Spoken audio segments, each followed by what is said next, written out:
How many of you actually believe in the universal law of attraction? Okay, so I didn't for 22 years because I'm a scientist. My background is in clinical research and mortality, so I didn't believe in that law until one day I was studying a law in physics. And you're welcome to look this up. It's called constructive interference.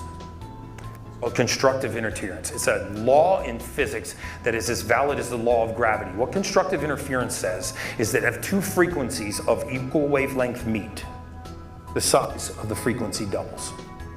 That's a fact, which means that you can get energy from conversation. You can get energy from other people. They can also take energy from you. Destructive interference says that if two frequencies of opposite wavelength meet, the size of the wave cancels. Right? We say things like, women are more intuitive. You ever heard that?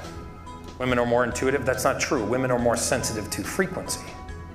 Right? They actually can sense the frequency more aptly than a man. They actually have more brain cells than men. I hate to admit that, but they do. They have more brain cells than the gray matter. That was a clinical study I've been trying to refute for 7 years.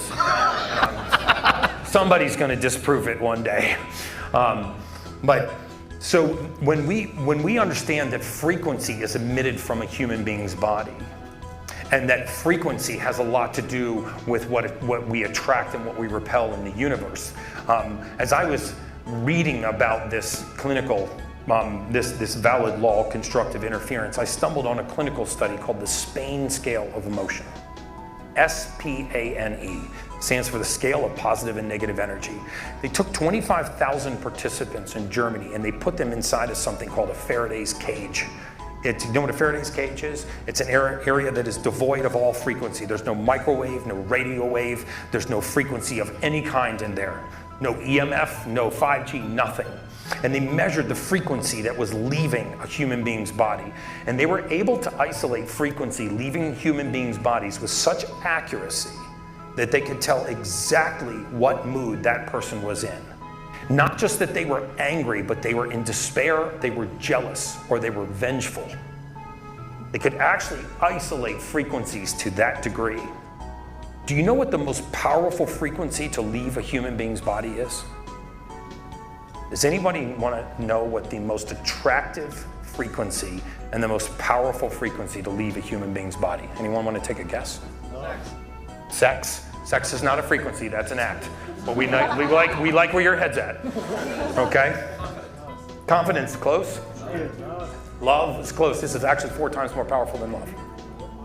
Close, joy, authenticity. Who said that? Right there. Have you seen me speak before? Okay, good. That was awesome.